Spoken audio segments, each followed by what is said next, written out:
So today we're here with Dr. Aoife Gallagher, and Aoife is the head of innovation at RCSI since 2014. Welcome, Aoife.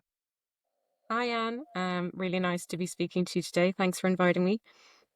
So, Aoife, in your time at RCSI, obviously it's 11 years, I guess, you have seen the landscape change quite a bit in Ireland and in the greater world. For those who don't know, what does innovation look like at a medical university like RCSI? Yeah, first of all, I feel really privileged to be working in the environment in which I'm working. It's fascinating. Like you said, it evolves greatly on a day-to-day basis. It's really interesting working with our researchers to help them create impact from their research. And that's the role of the innovation team at RCSI. So essentially, we're the university's technology transfer office. We support our researchers to identify opportunities from their research that have commercial potential. And then we support them to develop them to more commercially ready state, but ultimately with a view to creating societal and economic impact from the translation of our research. Um, and it's a great space to work in. Your own journey has been kind of interesting. Aoife, you studied genetics at Trinity College Dublin, and then you went on to do a PhD in Edinburgh in immunology. And then eventually, obviously, found your way into startups and now leading innovation at RCSI. Looking back, was there a moment along that journey where you thought, I want to be at the crossroads of science and business and not just in the lab? Or how did that journey happen? Yeah, it's funny. I think, like with anyone's career, you end up in a certain place and you wonder, how did I get there? And looking back, you can make the story make sense. Um, Pulling my skills together, like you said, I did genetics in Trinity, and I ended up working. First of all, actually, I did a master's in Imperial College London, looking at the impact of genetic mutation on the diversity of the immune system. I didn't anticipate that I would end up in immunogenetics, but then my supervisor got tenure in the University of Edinburgh, so with the whole lab moved up to Edinburgh. And I continued working there actually in in an immunology and parasitology department, with the focus, I guess, on understanding the diversity of the B cell repertoire, which became really relevant, I guess, in the context of the COVID-19 pandemic. But I decided at the end of my PhD that I wasn't going to continue on to do a postdoc. I found working in the lab really challenging, like lots of researchers do. And I moved back home to Dublin. And I got a role in a spin-out company, working actually with a company that was commercializing a nanotechnology technology which had application in the pharmaceutical sector, and they wanted someone who understood how that technology could be used in pharma. So I ended up traveling the world with them. It was an amazing experience. I probably went to the US about twice a month for a period of 4 years. Got to go to every large pharma company, Monsanto, all the big companies doing genetic based research. And it was really fascinating. And that's where I guess I obtained the commercial experience. And so I knew that I didn't really want to work in academia in the lab. And I'd had the real cutthroat experience of working on the road in a spin out company where you're doing a little bit of everything. And that company was acquired by a large multinational company on the west coast of the US. So I ended up reporting into somebody who was 8 hours behind me. Uh, and it seemed like the right time to move. And I guess serendipitously, I saw a role in tech transfer. And that was the time when Ireland was really starting to recognize the value that technology transfer could bring to the innovation ecosystem. I think the big players in Enterprise Ireland had been looking around and seeing what was being done in the US and in the UK and elsewhere, and recognized that now was the time to invest in tech transfer. And so I came on board in RCSI at the start of what was Enterprise Ireland's Technology Transfer Strengthening Initiative. And I've been in tech transfer since then. I mean, it's a fascinating place to be. You can pull together your knowledge from, working in different uh, technical spaces like I did when I was in academia, and blend that with the experience that I'd had in working in a spin out company and engaging with pharma. So that's where I ended up. For people who mightn't know, Aoife, what does tech transfer mean specifically? Yeah, so technology transfer, innovation, the terms can be used interchangeably, but essentially what it means to us is identifying opportunities within an academic setting that can be used commercially, and then all the steps that we take along the way to support those technologies be at a point where they're ready for commercialization, whether that be out licensing to a pharmaceutical company or commercialization through the creation of a spin out company. And then, of course, we also support all forms of collaborative engagement with industry, whether that be to support their R&D programs or to do consultancy activity. I wanted to go back a little. You said something about the challenges of working in a lab, and I'm just thinking of people, maybe people in the medical community. You spend a lot of years, scientists, you spend a lot of years focused on obviously a subject and a topic, and then you get to the end of it, and now you're in a lab, and maybe it doesn't suit you for whatever reason, and maybe you'd kind of let us know sort of what are some of those reasons that people mightn't be suited to a lab. But I wanted to kind of talk a little about that hop. You're trained kind of for the lab, but now you make that big jump. Was that scary at the time, or were you just, no, this just doesn't suit me. I'm going to try kind of a different avenue here. Um, so yeah, I mean, as many people know who spent time in the lab, you can invest a huge amount of time in setting up a you know an experimental process to investigate a hypothesis. And in the area that I was working in, some of those experiments took 6 months or a year. And so it took quite a long time before you got the readout of all the hard work that you were putting in. Um, and, if for whatever reason that didn't work, you could find yourself in a situation where, one day you found out that the last 12 months of everything that you had done hadn't given you what you wanted. And so that for me was really challenging. I think you have to be really emotionally robust to be able to work in that environment. And so for me, it was an easy change. So although I was scared to try something different, I was also excited to find something that worked better for me and that I found really interesting. And I did really find working in the spin out environment fascinating because we were a tiny company. I mean, we just raised investments, so we were growing. Um, but you were doing a little bit of everything. When I hit the road and went to the West Coast US, the engineering team would send me with a kit, and they would talk me through over the phone how to do repairs to the technology, replace motherboards and download software updates. And you had to be flexible, and you had to do a little bit of everything. So for me, that was really exciting. Plus the opportunity to engage with people in so many different, I suppose, sectors within pharma was fascinating. Yeah. So your day-to-day work now, what does that look like? What does the team look like? What does Aoife Gallagher go into work and do every day? Yeah, well, that's one of the great things is that every day is different. I love the diversity. I love the fact that you can, go in and you don't know with you know, what innovation might arise on your desk and what you might be dealing with, and that, that variety keeps things fresh. Um, but yeah, I mean, high level, what we do is as I said, we engage with the research community. So you could be having a meeting with someone who's, come up with a new discovery and they're trying to figure out, is there something here? So you're having conversations around, you know, early exploration of the commercial potential of something. And then I think once you've realized that something is a bit more tangible, it enters into your portfolio. And so once a project is on our portfolio, we're doing a triage of an invention disclosure form, looking at the competition, looking at the market size, trying to investigate the prior art situation with respect to protecting the intellectual property. Um, there's all of that diligence that needs to be done. We also work with the researchers to get sources of funding. So once we know that there's a commercial opportunity and there's potentially intellectual property of value, we will apply to, various different sources of funding to get the money in to do that killer experiment, to provide the evidence to investors to invest in the technology or to take a license to it.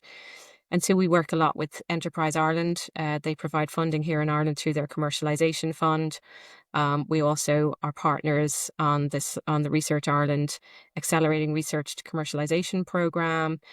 We use Enterprise Ireland's Disruptive Technology Innovation Fund. So there's a number of different funding opportunities that we can take advantage of to support our researchers to develop the technologies. And then the next thing we're doing is, I guess, assuming that everything works right from a technical perspective, we're looking at, how do we bring this to market? And that's what's, I guess, really motivating is, how do we bring this technology to market for patient benefit? Because working in a health sciences university, everything that we do has the potential to impact patients, which is really exciting. Um, and so, we're looking at, whether this is a spin out opportunity, um, how do we raise investment, who are the type of people who are going to invest money into this opportunity, or if it's a licensing opportunity, what companies can we collaborate with or that would take a license that would bring this technology to market. Um, so there's all, that's high level, I guess, what we do, but associated with that is, building the culture, which is really, really important and really valuable at RCSI. I think we're really lucky that there's huge buy-in from senior management and understanding of the value of innovation. And as a result, there's like huge interest from the research community in engaging with us and in bringing their technologies forward.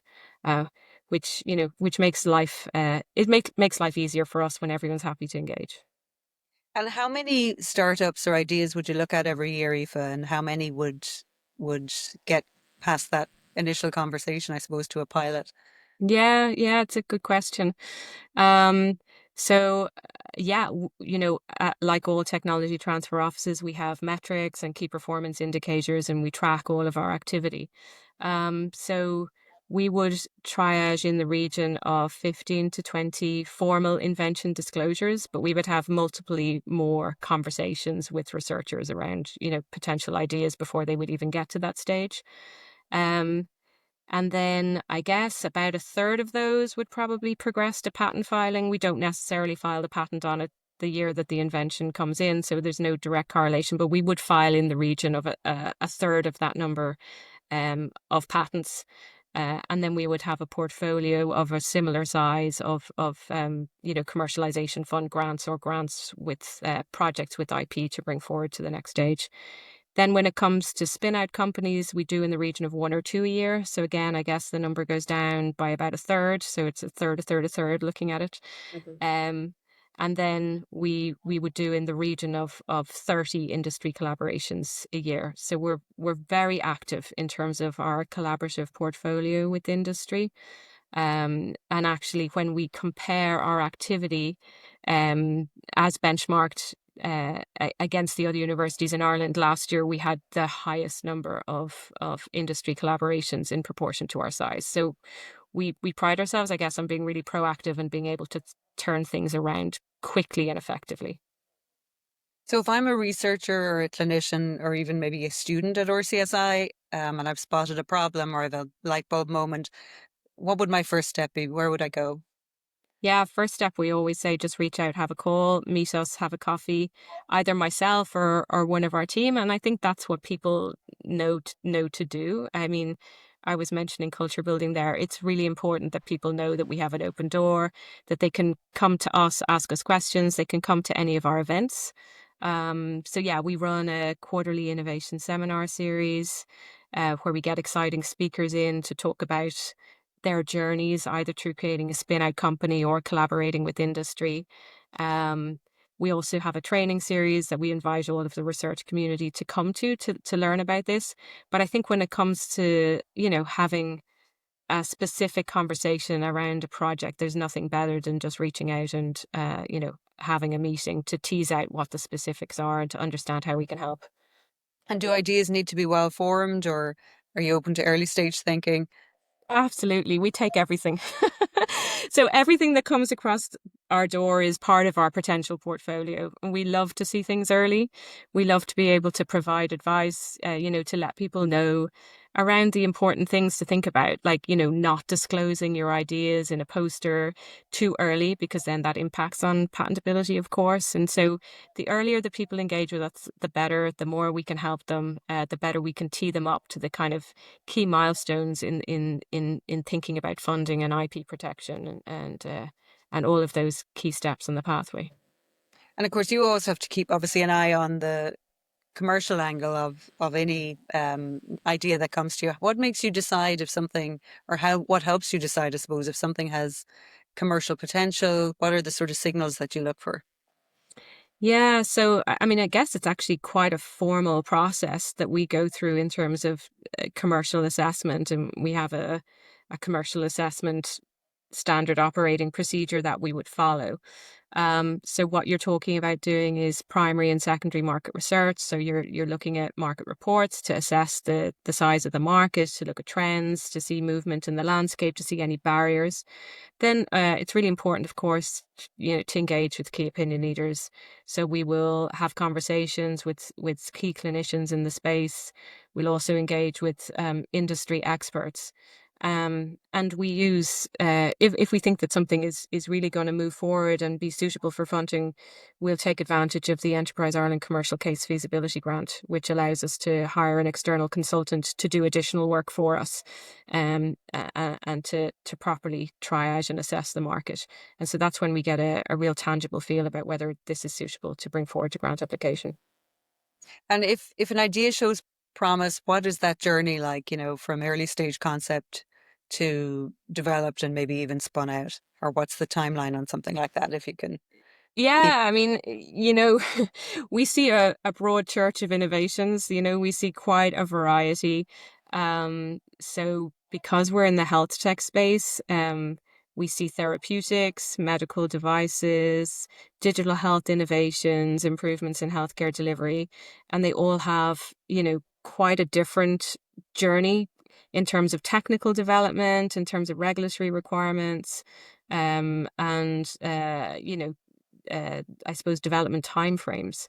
So, some of our therapeutics projects, we might have received the invention disclosure in, 2014, and it spun out last year. I would say the time frame could be 10 years from IDF to spin out.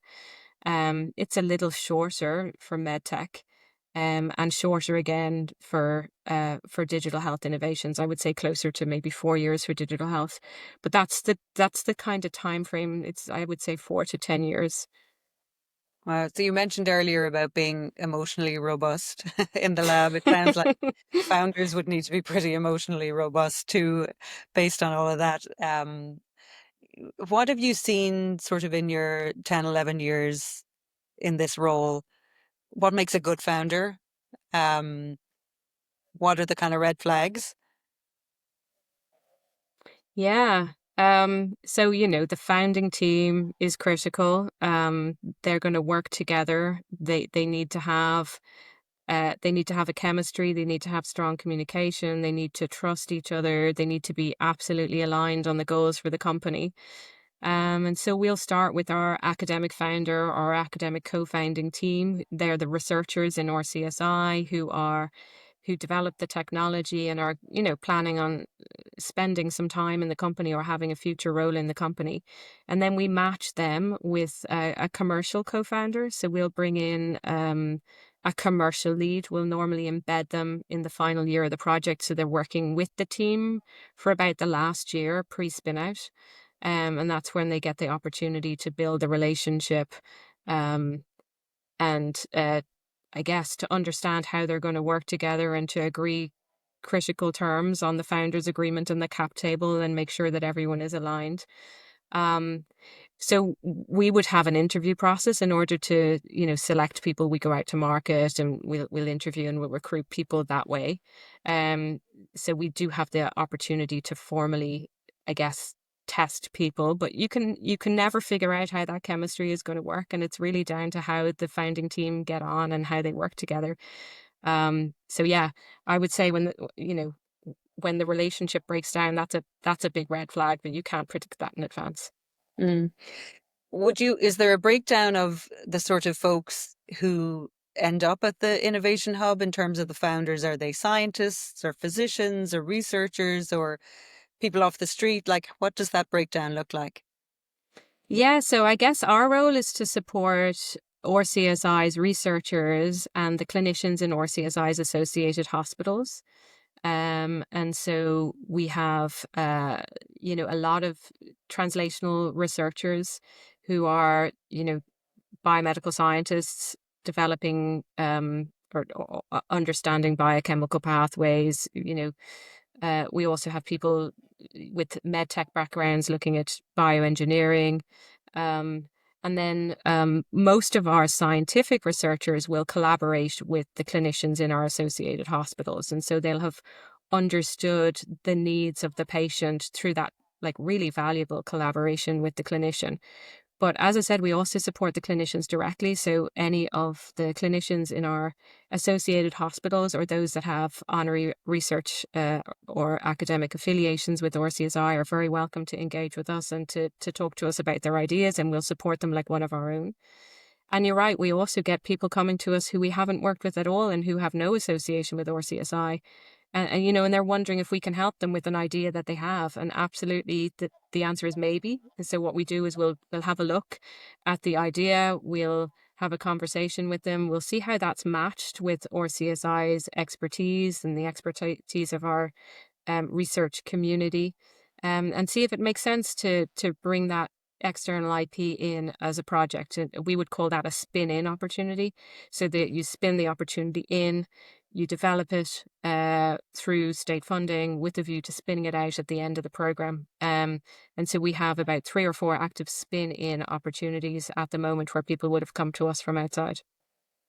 I won't put you on the spot, Eva, and ask you whether clinicians or researchers make the better founders or CEOs, but I will ask you what sort of unique skills do both bring to the table, from, I suppose, what they've trained to do to a tech or a med tech or a digital data or med data startup? Like, what are those pluses and maybe minuses?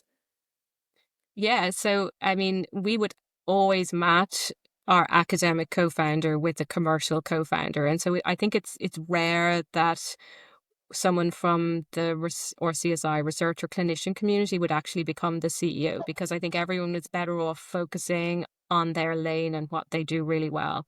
So it is quite frequent for our academic co-founders to become the chief scientific officer or perhaps the chief operating officer, and then we'll bring in a commercial lead who has commercial expertise and acumen to become the CEO.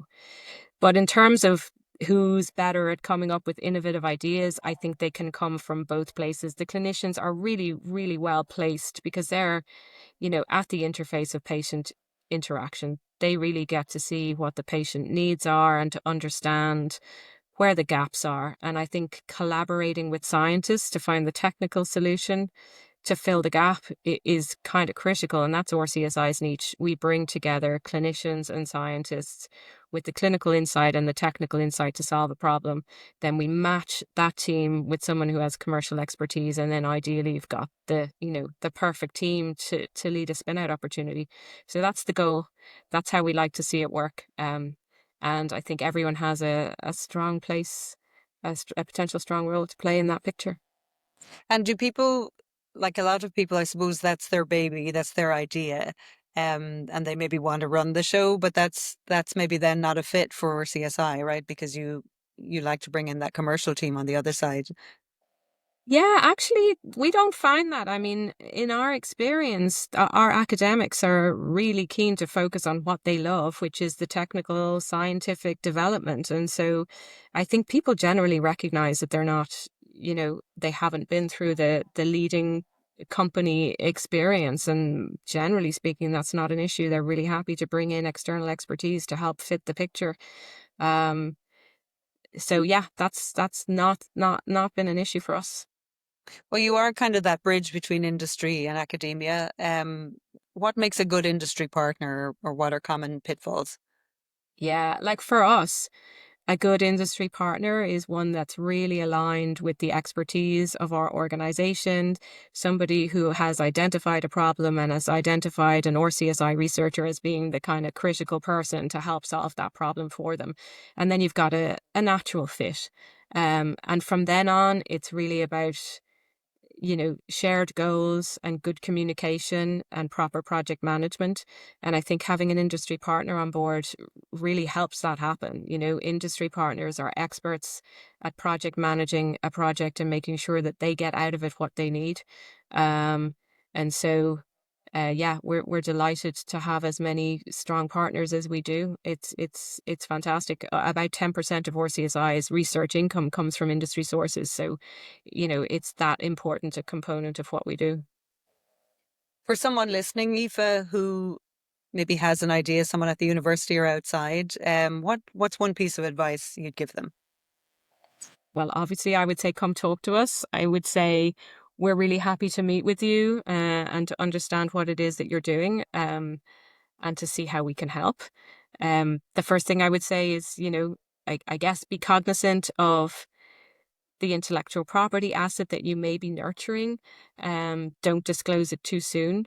But also, I guess, be open to communicating with others, recognize that to solve a big problem, you can't really do it on your own. You need input and support and advice from many people. And it's really important to be willing to have conversations outside, to talk to industry, to talk to clinicians, to talk to end users, to talk to patients, to validate that innovative idea that you have and make sure that, you're not the only one who thinks it has value, because that's what's really important. Are there any particular areas or technologies or disciplines or problem gaps, I guess, where you're actively looking for ideas or collaborations? Our researchers come to us when they're interested in collaborating with industry. And what we'll do is we'll go out and see if we can, find a good industry partner match for them.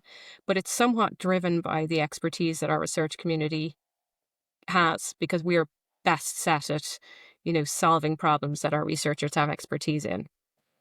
And is there anything on the horizon that excites you personally about the future of healthcare right now? Well, I think there's been a number of ERDF co-funded initiatives in the Irish ecosystem right now, which are really exciting for us. So RCSI is a partner in the DigiBio program, which is co-funded by Enterprise Ireland and the European Regional Development Fund. Um, and that's to develop the next wave of digital health entrepreneurs in Ireland. And so we're really excited to be a partner for that. We have the first couple of projects coming out of year one of the program that are going to, enter into our pipeline of spin out companies. But along with that, we're also a partner in the Science Foundation Ireland Accelerating Research to Commercialization project. There's one in therapeutics and there's one in connected health that we are a partner in. And so we're really excited that there are these opportunities to fill our pipeline with a real focus on specific areas. And in particular, I think the focus on therapeutics and the interest in investing in early stage therapeutics development in Ireland is very welcome and very exciting. And ERGF is the European Regional Development Fund. That's right. Yeah. Yeah. Okay. Couple of quick questions to wrap it up, Aoife. Okay. No pressure. Um, what do you think is the biggest myth about innovation in academia? Ooh. Um,